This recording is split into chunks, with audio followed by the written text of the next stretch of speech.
What's up, y'all? Welcome on back to part 7 of my deep dive series into Attack on Titan.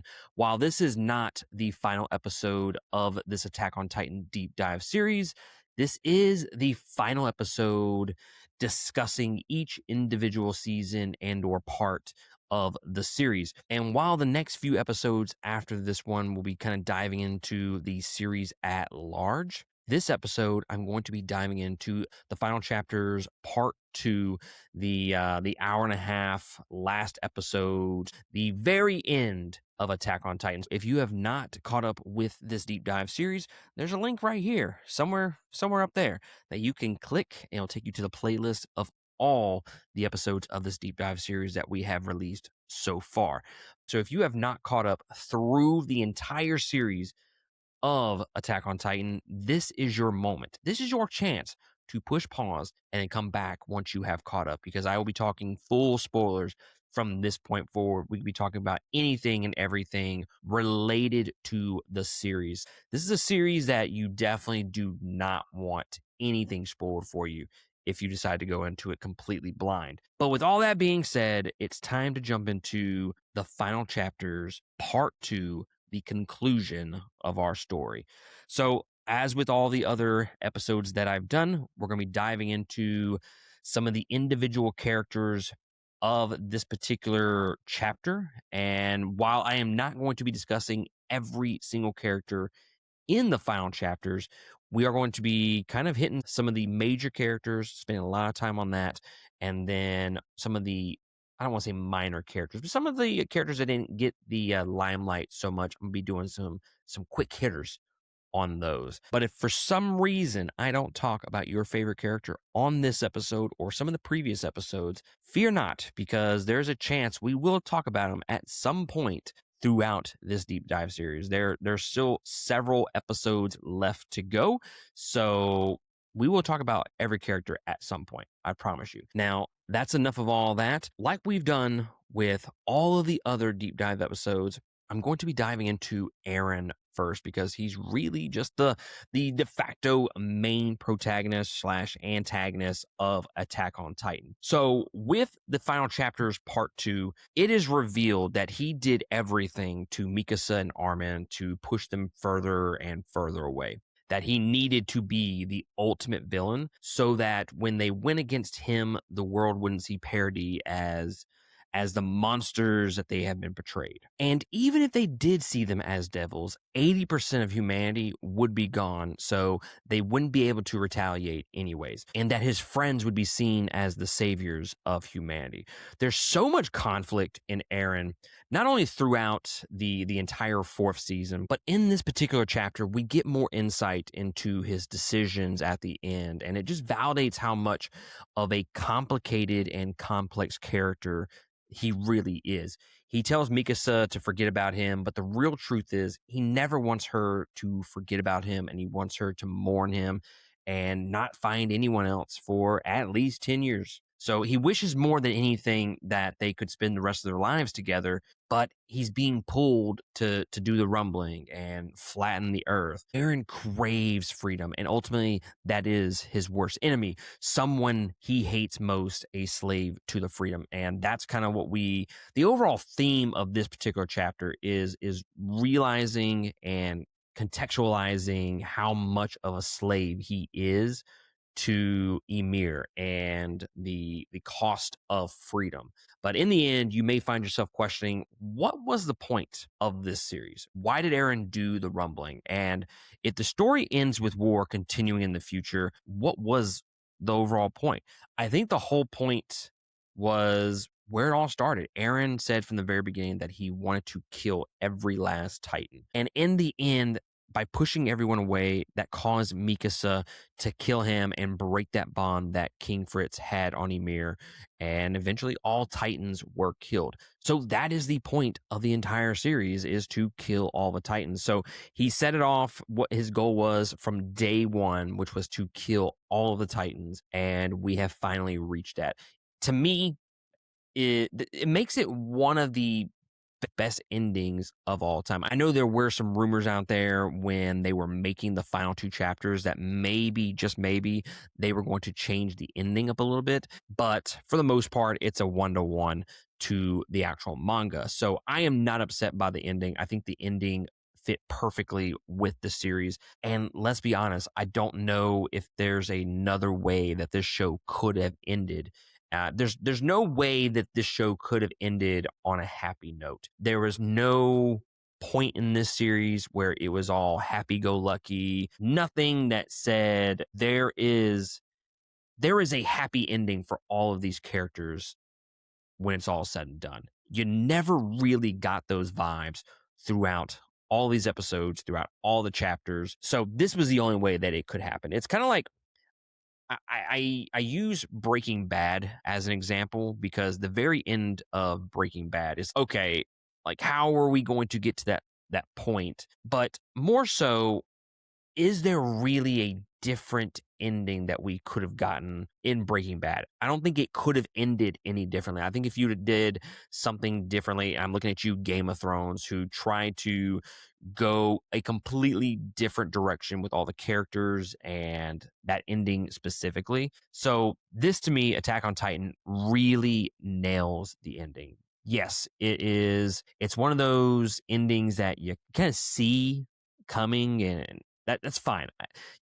The ending to a show, to a series, a movie, whatever, it's not about doing something unexpected. It's doing more so what's expected, because you can't do a complete 180 on these characters and the story and do something completely different and give the fans something that you didn't really earn. And Attack on Titan, I think they really were able to nail this aspect of the show. Was, okay, look, Eren's got to die. It's really how we get to that point. We're not trying to do something super crazy with the ending. Let's wrap this story up in a nice little bow. And I think the series does that with this episode. And again, the whole point of the series is Eren really killing all the Titans. And that is what happened in the very end. Now, you could make the case of the history repeats itself, which we'll kind of dive into a little bit more of this episode and then future episodes of this deep dive series. And moving on to Armin. Armin's character in this episode, really great. This is really where he shines the most out of I don't want to say the final season, but the last 2 chapters. This is really where he shines. He has this huge moment of insight, an epiphany of sorts. I don't think he's been this vulnerable with his feelings, specifically towards himself. He's having this out of body experience while in the mouth of the Titan. He just starts trash talking himself, calls himself a pitiful coward, useless. He hates himself and always has, and he's never done anything but betray himself. He just repeatedly lets everyone down that he loves and cares for. And after saying all of this, he turns it all in its head and says, "How dare you die like this?" It's a great little short deep dive into the feeling and character of Armin that I really appreciated. Armin really has never been more relatable until this moment. He's always been a good character. Don't get me wrong. I love Armin, especially with my second watch through of Attack on Titan. But this, to me, was the moment of the series. Armin really shines in the final chapters, part 2, and more so with the dub actor. The dude, like the final scream when he finds that Eren has died, that blood-curdling scream was just heartbreaking. But Armin's character in this specific chapter was really great, and I think this is really where he shines the most. Out of, I don't even say it, out of the final season and then the 2 specials, I think this was his moment to shine. And Mikasa, struggling with the ramifications of the final battle, Levi tells her that the only way for this to end is for her to kill Eren. She ends up getting a vision of an alternate timeline where Eren doesn't go through with the rumbling, where him and Mikasa run away and hide in peace. And at the end of the vision, Eren tells her to throw away that scarf and forget about him, that she will need to move on from him. And this is really the jump start or the kick in the ass that she needed to do what was necessary to finally end everything and kill Eren. It's poetic in a sense that Mikasa is the one to kill Eren. It feels earned. Like, I don't think anyone else, and this goes back to what do we see the ending as? If you start from episode 1, what is the ending to the show? Now, let's be completely honest here. You are not predicting the end of this show with episode 1. You're just not, because the series completely changes from even 2 to 3, but from season 3 to 4, it is a completely different series and a completely different story. So I don't think you were going to predict what happened anyways, but once you get to season 4, you kind of have a sense of where this is all going to end. I don't think that anyone else could have or should have killed Eren. It had to have been Mikasa at the very end. I'll say it again because I like just pushing down Game of Thrones as much as I can, like shit talking that last season whenever I can. It reminds me of Game of Thrones, fumbling character development and teasing with the story with like how Arya Stark was the one to kill the Night King rather than Jon Snow. Mikasa being the one to kill him is to me the only way that this story could have ended, because Ymir chose Mikasa to witness a path to freedom because she saw herself in Mikasa's situation, being bound by love for a man who caused great suffering. Mikasa's decision to kill Eren, despite her deep love for him, was the act of freedom that Ymir couldn't achieve in her own life. By watching Mikasa make that agonizing choice to finally kill Eren, Ymir finally found the solace and the inspiration needed to break free from her own 2,000-year-long bond to King Fritz, allowing the power of the Titans to be destroyed. Eren had to go that far, had to push Mikasa away and be such a fucking dick in order for her to choose to kill Eren and end the reign of the Titans. All that had to happen, which this part of the anime was so fucking good. I'm not gonna lie. Like, it'll be interesting to see where like this final arc lands for me in terms of like ranking all the arcs together, because I think there's like 9 arcs. This has got to be up there, guys. This was so fucking good, especially the voice acting. I know I mentioned a minute ago with Armin, but the voice acting overall in this particular, really the whole 4th season, including the final 2 chapters, but this chapter was really great with the voice acting. These people sold their souls to give a fucking phenomenal performance. But to see Levi give one last push to blow up Eren's mouth, and then Mikasa kills Eren, this moment was earned because of the story and the development of those characters. It's a bittersweet moment now that it's all done. And speaking of Levi, he really struggles with the fact that he is now practically useless in the final battle. He's been beat to hell and back. He's always been about the mission, and his promise to Commander Erwin was to kill Zeke. It took longer than expected, but the fact that that ended up being the sole driving force of his character in the back end of the series was great. So the moment he kills Zeke, completely earned. All of his comrades have died. He now has a broken body, and he's trapped in this world alive. Regardless of what happens with him killing Zeke, yeah, that was earned. It's such a tragic ending and like a tragic turn of events for one of the best characters in Attack on Titan, because Levi has always been, again, that badass character. He is the guy that literally just slaughters all of the Titans. He is arguably the strongest character in the series. And for him to really put his life on the line time after time, and he ends up losing the one thing that makes him the best, which is his body. You know, he's there to kill the Titans, and now he's there just giving suckers away at the very end. It's just a very tragic ending for the character, and it goes back to, no, we didn't need a good happy ending for every single character. No, these endings for the characters are earned. They make sense for what happened. If you would have given Levi the opportunity to die trying to kill Zeke, I don't think it hits as well. I don't think it's as tragic. Again, I don't need that happy ending for all my characters. I really don't. I need an ending that is earned and it makes sense for the character. And the ending for Levi makes sense for the character.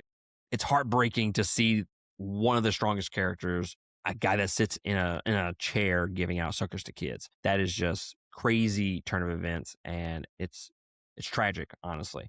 But moving on to Jean, not much to say about Jean in this part. He's really just a Reiner cheerleader for the entire uh part two special, where him and Reiner are really becoming a pair since they mended the fences in part one.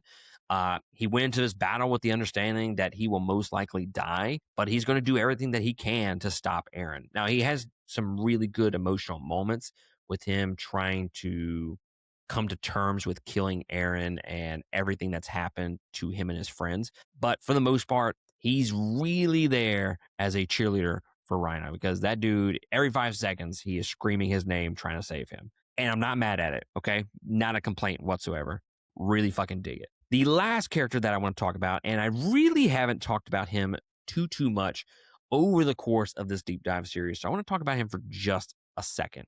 And that is one of the more underrated characters of Attack on Titan. And I say that because when you talk about characters that are like the best characters of the show or any fan's favorite character, one character that you very rarely hear about is Connie. Connie, to me, and I saved him for this final episode for a specific reason, because I think once you have gotten through the entire series, I think you realize just how much, or just how he's always been the emotional center and the moral compass of the show. Yeah, he had that moment in season 4 where he was ready to sacrifice Falco for his mother, but throughout the whole series, he has been the one to think about his friends and guide them towards what's right versus wrong.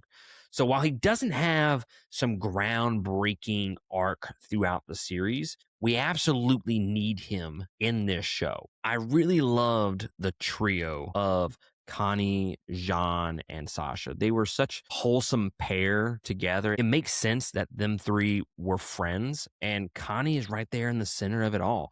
Without Connie in this story, I think a lot of his friends turned down a much darker path. He's always been the one to, when they veer off towards the right, he gets them and steers them back towards that moral center. The first time I watched it, I didn't like or dislike him, to be completely honest. But during this second watch through, I've come to realize that he's definitely one of the most underrated characters in Attack on Titan. Now, there are 3 characters of Marley that I kind of want to just hit some high notes on, mostly Zeke, but let's talk about Rhino for just a second. Really turned around since part 2 of season 4. I think if you track my trajectory of how much I enjoyed his character, season 1, it's like, yeah, he's good. Season 2, it's like, yeah, he's badass. He's badass. 3 into 4, he just ascended beyond anything that I would have ever imagined. And again, I've said it numerous times throughout this deep dive series, and that is, for the second watch through, he is legitimately one of my favorite characters of the show. I love his character arc conclusion. In season 4, he's ready to die, wants to kill himself at one point, and begging to die. For him to go all out, to find a reason to live, to fight to the very end, and find that redemption, one of the best characters of all time in any anime in general, but specifically Attack on Titan. And what I really loved about, and it goes back to arc conclusions, he tells his mom that he is no longer the armor titan, and she don't give a fuck. She gives no fucks whatsoever. So his whole character has been about being the armor titan, and for him to get to this very last, like his last scene being, I'm no longer the titan, and she's okay with it. Just full circle arc conclusion there. And I can't say enough good things about Rhino's character throughout the series, but season 4 and the last 2 specials, just he just transcends really any other character for me. I think he's probably, I don't know off the top of my head where I would put Reiner in a ranking of all the characters, but definitely top 5, maybe top 3 characters of the show. I'd have to think on a little bit more, but one of my favorite characters. Moving on to Zeke. This guy is trapped inside the paths. This dude is really going through it right now. He's devastated, broken. He's in this deep state of despair. And he has that attitude of, it's over. Why do I even bother? He does fill us in on some of the more philosophical themes behind the founder, Ymir, and why she chose Eren over him, because Eren was able to understand the fact that while Ymir still couldn't defy King Fritz, she had this longing for the real world, to no longer be a slave, the exact same as Eren. But going back to my original point of it's over, why even bother? He questions whether dying would really be that bad at this point. There would be no more suffering or victims of manipulation. And in fact, there would be some kind of relief. That's when Zeke has his moment of clarity. The light bulb goes off. That individual moments don't have to mean anything. Those moments can just be precious in and of themselves, that we should be happy with those special moments because they make us happy. Like Zeke even mentions that he would have been happy just throwing that baseball forever. And I don't know, maybe that's the core theme or one of the core themes of this entire series, that even in the face of adversity, death, heartbreak, despair, that we need to look at individual moments that make us happy. And these moments are worth living for. And that's the meaning of life. So whether that's the de facto core theme or main takeaway of the series, I think it's definitely one of the things that you have to look at in more of a like a deep dive concept where, look, you just got to take every moment for itself and enjoy those specific moments. But again, another great character arc conclusion for Zeke, to finally find some sort of peace within, to find out that the meaning of life is really just living and then helping the other characters against the Titans. Truly a fitting end to his character. Again, if he survives, that is a departure from what the story needed, a departure for his character. So there was no way that he was going to survive this final battle. So a perfect conclusion for a really, really great character. And the last Marley character that I want to talk about is one that, again, I don't think I've talked about her at all, and that is Pieck. And my opinion of her is really twofold. I don't dislike or even like her by any means. She is definitely one of my least favorite characters in Attack on Titan. I'm not a huge fan of the voice acting specifically, and I think that might have something to do with it. But even with the manga, I wasn't super crazy about her character.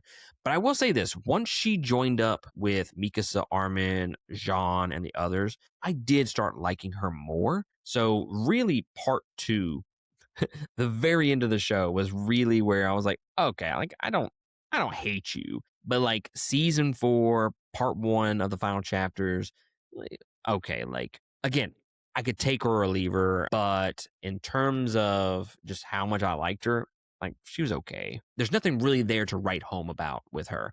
She's definitely a more unique Titan, I will give her that, but I still find her a little lackluster in the character department. She's just not super interesting to me. But that's just me. If you have different opinions, leave me a comment down below. And now that we've kind of talked about all the, or a majority of the individual characters of part 2, I just want to give out some miscellaneous thoughts, and then we'll close out this final episode of, well, not final episode, the final deep dive into the seasons of Attack on Titan. I do want to talk about the last battle for just a second. It's specifically once the 9 Titans from throughout all the ages show up. The manga is super chaotic with all of the action scenes here. Hard to tell what's going on. There's just so much going on in each panel. With that being said, there's something to be said about the fact to end this battle, to save humanity, these characters have to fight clones of their fallen comrades. The mental toll that they experience here just continues to put all these characters through the ringer. And I love how that final battle came to fruition and how it ended up all at the very end. I think it's a really good story choice for them to have to fight some of their friends, some of their ancestors, in terms of who had the Titan abilities before them. But overall, guys, this was a perfect conclusion to Attack on Titan. It was emotional. It just hit differently having watched it for a second time and then also reading the manga at the exact same time. I just felt empty when it was all said and done. And look, this isn't a review of the entire series. This is a deep dive into this second special, so I'll stick to that. It wraps up everyone's arcs with a beautiful bow, and it wrapped up the arcs that were teased in the first season. I just cannot get over. If you had to take one thing away from my thoughts of this second special was the arc conclusions. That is the biggest thing you can take away. I think all of them.